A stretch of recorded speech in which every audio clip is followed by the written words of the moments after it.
Everyone, अस्सलाम वालेकुम, welcome to Samaa podcast. This is Raba Shahid. Canada की तरफ से इमिग्रेशन वीज़ा की तादाद में कमी ने पाकिस्तानी एप्लीकेंट्स को फ़िक्र में डाल दिया है। क्या 2027 तक ये ट्रेंड मज़ीद कम रहेगा? आज के पॉडकास्ट में जानेंगे इस पॉलिसी चेंज के पीछे के फैक्टर्स। हमारे साथ स्टूडियो में मौजूद हैं Sumera Zia. She is a senior educational consultant for Canada. अस्सलाम वालेकुम सुमेरा। वालेकुम अस्सलाम। Welcome to Samaa podcast. Thank you. Sumera, आजकल के लोगों का ना बहुत क्रेज़ था, like for better education, for better employment, they wants to move out of the country, out of Pakistan. तो क्या कनाडा जाना आसान है परमानेंटली? लाइक आज के टाइम में इस वक्त कनाडा में पीआर के लिए अप्लाई किया जा सकता है? जी बिल्कुल राबिया। करंट सिनेरियो में अगर हम देखते हैं तो कनाडा ने इस साल 2024 के स्टार्ट में बहुत सी रीसेंट पॉलिसीज़ इंट्रोड्यूस करवाई, लेकिन उसके बावजूद 3,60,000 तक work permits and study permits का ऐलान किया गया फॉर ईयर 2024। अगर हम इस रेशो को देखते हैं फॉर इंटरनेशनल कैंडिडेट्स, तो बहरहाल की रेशो इतनी है कि रिसेंटली बहुत से स्टडी वीज़ाज़ और वर्क परमिट्स भी विन होते नज़र आ रहे हैं। तो इसमें अगर मैं क्लियरली कहूँ तो बहुत अच्छे चांसेस फ़िलहाल तक, जिसे हम आम ज़ुबान में 80 to 85% तक वीज़ा रेशो कह सकते हैं। अच्छा सुमेरा, लोगों की वीज़ा एप्लीकेशंस रिजेक्ट क्यों हो रही हैं? इसके आखिर रीजंस क्या हैं? It's a very good question. हमारे पास बहुत से कैंडिडेट्स डिफरेंट प्रोफाइल्स के साथ आते हैं। अब आप अगर कैटेगरी देखते हैं कनाडा में अप्लाई करने की, 3 तरह की मेन जो कैटेगरीज नज़र आती हैं। एक फर्स्ट एप्लीकेंट आपको विजिट के नज़र आते हैं, सेकंड आपको वर्क के लिए नज़र आते हैं, थर्ड आपको स्टडी के लिए नज़र आते हैं। मेरा ये ख्याल है कि वर्क और विजिट की वो कैटेगरी है कि जिसमें हर दूसरा बंदा अप्लाई करना चाहता है। उसकी वजह ये है कि आम तौर पर कंसल्टेंट्स और एजेंट्स की तरफ से एडवर्टाइजमेंट्स का कुछ इस तरह का रुझान है कि उसमें आपको लगता है कि एवरीवन इज़ एलिजिबल। लेकिन दिस इज़ वन थिंग कि मैं यहाँ सजेस्ट करना चाहूँगी कि आप किसी भी कैटेगरी में अप्लाई करें, kindly do your on homework first. आप किसी को विजिट करने से पहले ये देख लें कि आपके लिए कैटेगरी कौन सी सूट कर रही है। मतलब आपको अपनी इन्फॉर्मेशन होनी चाहिए। अगर आप विजिट वीज़ा पर जा रहे हैं तो आप किस बेसिस पर विजिट अप्लाई करें? मीट एंड ग्रीट है किसी रिलेटिव से, आपका टूरिज्म बेसिस पर है, या किसी बिजनेस विजिट इवेंट वगैरह के लिए। सेकंड, अगर हम आ जाते हैं वर्क के लिए, तो you should no points based system in Canada. Express entry है, पीएनपी है, आप किस में फॉल कर रहे हैं, आइल्स या अगर आप और किसी तरह से किसी टेस्ट को लेकर चल रहे हैं, उसका स्कोर कितना होना चाहिए। हर कैटेगरी के लिए प्रोसेस डिफरेंट है। अब आप ब्लाइंडली जब उठकर किसी के पास जाएंगे तो everyone can enforce their own information on you.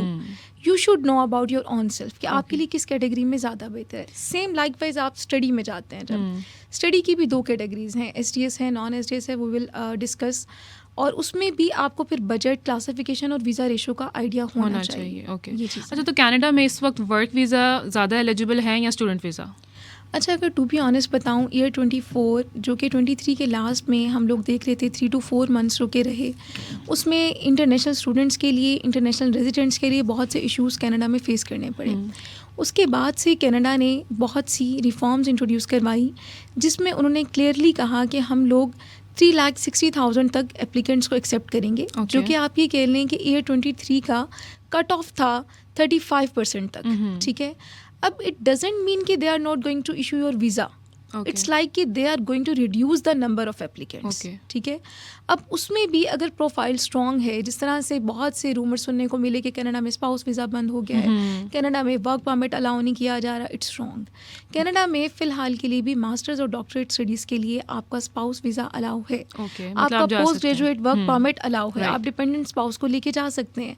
हाँ, फॉर अंडर ग्रेजुएट कि जहाँ पे आपके स्टूडेंट की एज ही इतनी कम है, आपका स्टूडेंट 14 और 16 ईयर्स ऑफ एजुकेशन में जा रहा है, तो उसके लिए स्पाउस को मना कर दिया गया। अदरवाइज़ कनाडा में अगर हम कीनली थोड़ा सा वर्क करें, इंस्टीट्यूट्स स्पेसिफिकली अगर आप स्टडी के लिए अप्लाई कर रहे हैं, आपको पता होना चाहिए कि इंस्टीट्यूट्स जो आप सेलेक्ट कर रहे हैं they should be well ranked. अच्छा सुमेरा, यहाँ पे आपने स्टडी की बात की, तो मैं ये आपसे पूछना चाह रही थी कि स्टूडेंट वीज़ा पर कैसे अप्लाई कर सकते हैं? लाइक उसका प्रोसेस क्या है, कौन सी कॉमन मिस्टेक्स हैं जो स्टूडेंट्स करते हैं? ठीक है, अच्छा, I would like to tell it briefly कि कोई भी स्टूडेंट अप्लाई करे तो उसे पता हो कि प्रोसीजर और एलिजिबिलिटी क्या है। ईयर 2019 में कैनेडियन गवर्नमेंट ने स्टडी परमिट अप्लाई करने के लिए पाकिस्तान समेत 19 ममालिक के लिए एक पॉलिसी इंट्रोड्यूस करवाई, जिसके तहत ये कहा यह गया कि स्टूडेंट डायरेक्ट स्ट्रीम एक स्टडी राउट है स्टडी परमिट का। अगर इसके थ्रू स्टूडेंट अप्लाई करते हैं तो आपकी वीज़ा रेशो 80 to 85% तक होगी। ठीक है, अब इसकी 3 रिक्वायरमेंट्स हैं। एक तो ये है कि 1 ईयर की ट्यूशन फ़ी आपने बिफोर हैंड पे करनी है। हाँ। सेकेंडली ये है कि 1 ईयर का लिविंग एक्सपेंस जिसे GIC गारंटेड इन्वेस्टमेंट सर्टिफिकेट कहा जाता है, आपने वो पे करना है। थर्ड, आपकी आइल्स, टॉफल, PTE कोई ना कोई इंग्लिश लैंग्वेज टेस्ट, ठीक है, इसका रिजल्ट रिक्वायर्ड है। अगर आप इसके साथ अप्लाई कर रहे हैं, इंस्टीट्यूट्स अच्छे सिलेक्ट कर रहे हैं, universities if you are going to fall for 3+ CGPA, ठीक है, you should not opt for diploma programmes और कॉलेजेस, राइट, क्योंकि यूजुअली ये कॉमन टेंडेंसी हमें देखने में मिलती है कि लो फी स्ट्रक्चर की वजह से स्टूडेंट्स डिप्लोमास और कॉलेजेस को प्रेफर करते हैं, जिसकी वजह से वीज़ा रेशो बहुत डाउन हो जाती है। तो डू रिमेंबर स्टूडेंट्स कि आपने इस चीज़ में लाजमी जहन में रखना है कि जब भी अप्लाई करें अच्छी यूनिवर्सिटीज़ को सिलेक्ट करें, अच्छे कोर्सेज़ को जो कि प्रोग्राम की रेलेवेंसी है आपके प्रीवियस प्रोग्राम से। और STS को अगर आप करें तो ऑटोमेटिकली 85% तक आपकी वीज़ा रेशो है और टर्न अराउंड टाइम भी बहुत कम होता है, 3 to 4 वीक्स में भी डिसीजन। लेकिन इसी के साथ बैंक स्टेटमेंट कितना ज़रूरी है? अच्छा राबिया, इसमें ये चीज़ देखने को मिलती है, चूंकि कैनेडियन गवर्नमेंट ने आपकी 1 ईयर की ट्यूशन फ़ी के साथ 1 ईयर का लिविंग एक्सपेंस पहले ही रिक्वायर किया होता है, तो they don't require your bank statement, but additionally if you can provide them, अगर आपके कोई प्रॉपर्टी डॉक्यूमेंट्स हैं, कोई बैंक स्टेटमेंट है, एसेट्स कोई प्रूफ्स वगैरह हैं, तो ये आपके बहुत अच्छा इम्पैक्ट डालती है, आपकी फाइनेंशियल टाइज़ को बहुत स्ट्रॉन्ग कर देती है, जो कि एक मेन रीज़न है वीज़ा रिजेक्शन की, कि you didn't show your strong ties with your home countries, ठीक है।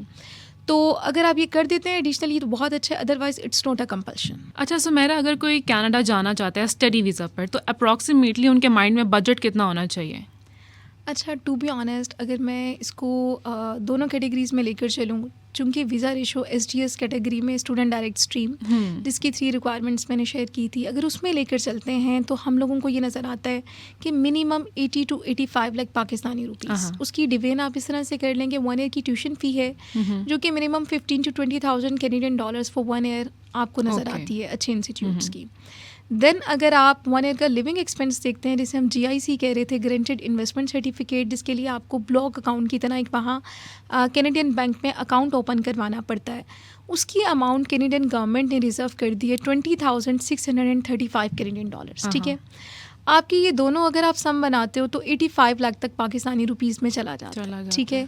आपके मिसलेनियस एक्सपेंसेस वगैरह आप मिला लेते हैं, एयरफेयर वगैरह सब चीज़ें, तो राउंड अबाउट 90 का फिगर टच कर जाता है। तो अगर ये चीज़ माइंड में इस तरह से रखी जाए कि अदर कंट्री से कंपैरिजन कर रहे हैं, तो मेरा ख्याल है कनाडा का एक्सपेंस ऑलमोस्ट सेम है, लेकिन वहाँ जाकर आप इंस्टॉलमेंट्स में लिविंग और ये सब चीज़ें अर्न करते जाते हैं, पे करते जाते हैं।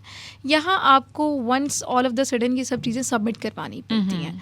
अदरवाइज सेकंड कैटेगरी भी है, नॉन SDS, आप उसमें भी कर सकते हैं if you are going to secure your CGPA above 3.5 and your IELTS score like 7.5, तो उसमें भी आपके चांसेस अच्छे हैं। तो कनाडा का बजट ओवरऑल इतना ज़्यादा नहीं है जितना हम लोगों का एक फोबिया सा है कि Canada is too much expensive. अच्छा, जो अभी भी लोग ख्वाहिशमंद हैं, वो इमिग्रेशन के लिए अप्लाई करना चाहते हैं, तो वो किस तरह से अप्लाई करें कि उनकी एप्लीकेशन जो है वो रिजेक्ट ना हो? अच्छा, सबसे पहले तो अपना प्रोफाइल देखें, ठीक है, अपनी नीश डिफ़ाइन करें, आप टेक की फील्ड से हैं, आप मेडिकल की फील्ड से हैं, आपकी रेलेवेंसी बिजनेस फाइनेंस किससे है, ठीक है। फिर उसमें एरियाज टारगेट करें, क्योंकि Canada basically consist of 10 provinces, ठीक है। उसमें आप देखें कि आपकी फील्ड का स्कोप किस एरिया में है, पहली चीज़। दूसरी चीज़ ये, साइड बाय साइड आपको आइल्स जो है इंग्लिश लैंग्वेज टेस्ट, इसका जनरल आइल्स जनरल होता है, उसकी प्रिपरेशन स्टार्ट करना पड़ेगी। इफ़ यू से कि हम वर्क में अपनी प्रोफेशनल लाइफ में इतने बिजी हैं कि हम लोग उसे कर नहीं पा रहे, तो इट्स रॉन्ग। आपको थोड़ा सा टाइम अपने लिए निकालना पड़ेगा, क्योंकि जब तक आप खुद उसके लिए नहीं मेहनत करेंगे, कोई भी आपको उस चीज़ के लिए प्रोवाइड नहीं कर सकेगा। तो अपने प्रोफाइल के अकॉर्डिंग टेरिटरी डिफ़ाइन करें, ठीक है। उसके बाद एक्सप्रेस एंट्री और PNP, इसके पॉइंट्स बेस्ड सिस्टम होता है, उसमें आप देखें कि आपके कितने पॉइंट्स अचीव हो रहे हैं, ठीक है। देन आप उसको डिफ़ाइन कर सकते हैं कि आपके लिए चांसेस कितने हैं। अप्लाई करते हैं, 6 मंथ्स के बाद आपकी एप्लीकेशन कंसीडर होती है, उसके बाद वो रिव्यू में जाती है, देन आपको इन्फॉर्म किया जाता है कि जी आपका इतने उस पर है। अगर एक्सप्रेस एंट्री में नहीं हो रहा तो आप प्रोविंशियल नॉमिनी प्रोग्राम में कर देते हैं, इस तरह से। तो मेरा इसी के साथ ये भी तो है ना कि कैनेडियन गवर्नमेंट के मुताबिक 2027 तक मज़ीद कमी कर दी जाएगी वीज़ाज़ में, तो इसके अलावा ऑप्शंस क्या हैं लोगों के पास, वो किधर और अप्लाई कर सकते हैं? अगर हम मेन इंग्लिश स्पीकिंग कंट्रीज़ देखते हैं ना, तो उनमें आपके पास कनाडा, USA, UK, ऑस्ट्रेलिया, ये सब कंट्रीज़ में स्टूडेंट्स की टेंडेंसी ज़्यादा है। उन्हीं में ही कनाडा मोर लाइक ऑस्ट्रेलिया इसीलिए ज़्यादा स्टूडेंट्स कन्विंस होते हैं, क्योंकि यहाँ PR के लिए, परमानेंट रेजिडेंटशिप के लिए बहुत अच्छी फैसिलिटीज़ मिलती हैं। अगर हम कनाडा की 2027 तक की बात जिस तरह से आपने कही उसको लेकर चलें, तो बेसिकली उससे पहले उन्होंने 2 साल का एक टाइम प्लान डिसाइड किया था 24 और 25 के लिए, कि 24 और 25 में हम रेशो को देखेंगे। अगर वीज़ा रेशो इम्प्रूव इतनी ही रही और उसके बावजूद आने वाले लोग जो हैं स्किल वर्कर्स वगैरह कैनेडियन गवर्नमेंट को फ़ायदा देंगे, ठीक है, तो हम इसको इंक्रीज़ कर देंगे। अदरवाइज़ प्लान बी में ऑप्शन ये है कि 27 तक डिक्रीज़ की तरफ जाएंगे। फ़िलहाल के लिए जो कि जिस तरह से हम डिस्कस कर रहे थे कि 85% तक वीज़ा रेशो हमें इजीली नज़र आ रही है अगर प्रोफाइल सूटेबल है, आपने अच्छे तरीके से उसको प्रेजेंट किया है। क्योंकि हम लोग जब इंडस्ट्री में चीज़ों को डील कर रहे होते हैं तो हम लोग देख रहे होते हैं स्टडी की कैटेगरी, वर्क की कैटेगरी, तो फ़िलहाल के लिए वीज़ा रेशो बेहतर है और इन 2 सालों के रिव्यू के बाद इसको डिसाइड किया जाएगा। डिग्रीज कौन सी ज़्यादा प्रेफर की जा रही हैं इस वक्त कनाडा में? कनाडा में आप अगर ओवरऑल देखते हैं तो वर्क के लिहाज से प्रॉब्लम आपको किसी भी डिग्री में नहीं आता, लेकिन अगर आप हाई डिमांड डिग्रीज़ की बात करें तो टेक की फील्ड आ जाती है, इसमें आपके इंजीनियरिंग की सारी फील्ड्स आ जाती हैं, बिजनेस एंड फाइनेंस की फील्ड्स आ जाती हैं, साइंसेस का बहुत स्कोप है, नर्सिंग का बहुत स्कोप है, तो ये वाली फील्ड ज़्यादा डिमांड में है। सोशल साइंसेस के साथ थोड़ा सा डिफ़िकल्ट है। अदरवाइज़ स्टूडेंट्स और जॉब्स और ऑर्गेनाइजेशंस वगैरह में जब जॉब्स कर रहे होते हैं, इंटरनेशनल ऑर्गेनाइजेशंस हैं, वेलफेयर ऑर्गेनाइजेशंस हैं, दे आर वर्किंग मार्वेलसली, तो उसमें भी आपको कहीं ना कहीं जॉब एडजस्टमेंट। अच्छा, क्या स्टूडेंट्स को एडमिशन्स मिलना भी इतना ही आसान है जितना डिग्रीज़ की आप बात कर रही हैं कि हर डिग्री चल जाती है मतलब? अच्छा, अगर एडमिशन की बात करूँ तो कनाडा में डायरेक्ट इंस्टीट्यूट में अगर आप एडमिशन लेना चाह रहे हैं like for masters degree usually, तो उसमें 3+ CGPA रिक्वायर होता है। बिलो 3 अगर आप चले जाते हैं तो आपके पास पोस्ट ग्रेजुएट डिप्लोमाज आ जाते हैं जो कि एक एंट्रेंस पॉइंट है 6 to 8 months या हार्डली 1 year के, जिसके बाद आप मास्टर्स डिग्री के लिए एलिजिबल हैं, ठीक है। तो एंट्रेंस रिक्वायरमेंट हार्ड ज़रूर है, लेकिन इंस्टीट्यूट से अपनी फ्लेक्सिबिलिटी के लिए उसमें कहीं ना कहीं फाउंडेशन या आप यूँ कह लें कि यूनिवर्सिटी ट्रांसफ़र प्रोग्राम्स वगैरह इस तरह के इंट्रोड्यूस करवा दिए होते हैं। अच्छा, इस पॉलिसी चेंज के बाद क्या कनाडा में अनएम्प्लॉयमेंट का भी खदशा है? देखिए, अनएम्प्लॉयमेंट हमें ईयर 2023 में कनाडा में बहुत ज़्यादा देखने को मिली है। 24 से चूंकि उन्होंने थोड़ा सा लिमिटाइज़ कर दिया चीज़ों को, एक ऑर्डर में लेकर चल रहे हैं, इंटरनेशनल स्टूडेंट्स के साथ जो प्रॉब्लम्स फेस करने पड़े इन द एंड ऑफ 23, उन सब चीज़ों को कैटर करने के लिए जिस तरह से चीज़ें अब वो कर रहे हैं, तो हमारे अपने स्टूडेंट्स बहुत से जानने वाले जब जा रहे हैं विद इन 10 to 15 days उन्हें एक अच्छी जॉब मिल जाती है, जो कि इतना हैंडसम अमाउंट होती है कि उनका लिविंग वगैरह वो उसको बेयर कर सके। तो फ़िलहाल के लिए वो रेशो जो अनएम्प्लॉयमेंट की थी वो कम होती जा रही है, जो देखने में नज़र आ रही है फ़िलहाल। अच्छा, लास्टली आप उन लोगों को कैसे गाइड करेंगे जो अप्लाई करना चाहते हैं, लाइक जो कॉमन मिस्टेक्स होती हैं वो भी ना हो और उनकी एप्लीकेशन जो है वो रिजेक्ट भी ना हो? ठीक है राबिया, उसमें मैं यही कहूँगी कि तीनों कैटेगरीज़ में से विज़िट है, वर्क है, आपकी स्टडी है, कोई भी कैटेगरी है, सबसे पहले अपना होमवर्क कंप्लीट करें। You should know about yourself कि आप अगर कहीं जा रहे हैं, अपना प्रोफाइल प्रेजेंट कर रहे हैं, कोई भी एजेंट, कोई भी एम्बेसी का वेबसाइट आपको कहीं पे भी मना नहीं करेगी कि आप ये वीज़ा फाइल ना करें, ठीक है। अहम चीज़ जो आपने उस चीज़ को फोकस में रखनी है वो अपनी वीज़ा एप्लीकेशन इतनी स्ट्रॉन्ग रखें, अपना लेटर ऑफ इंटेंट, ठीक है, डेट प्रेजेंट्स यू, ठीक है, that speaks on your behalf. Letter of expression भी कहा जाता है, लेटर ऑफ इंटेंट भी कहा जाता है, तीनों कैटेगरीज में ये यूज़ होता है।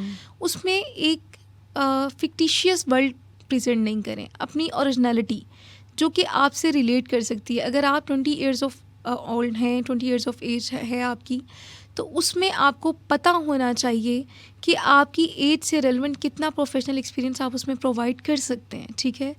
अगर आप उस चीज़ को आउट ऑफ द वे जाकर करेंगे तो वो एक वीज़ा जो भी आपकी कंसिड्रेशन है वो प्रोफाइल को वीक कर देगा। सेकेंडली, अगर आप स्टडी के लिए कर रहे हैं तो do try to go for STS category, student direct stream, जिसके लिए हम लोगों ने 3 वो चीज़ें आपको बताई। देन अगर आप वर्क के लिए कर रहे हैं तो उसमें पॉइंट्स पे सिस्टम है, आइल्स अपना अच्छा करें, अपना प्रोफेशनल एक्सपीरियंस रेलेवेंट शो करें।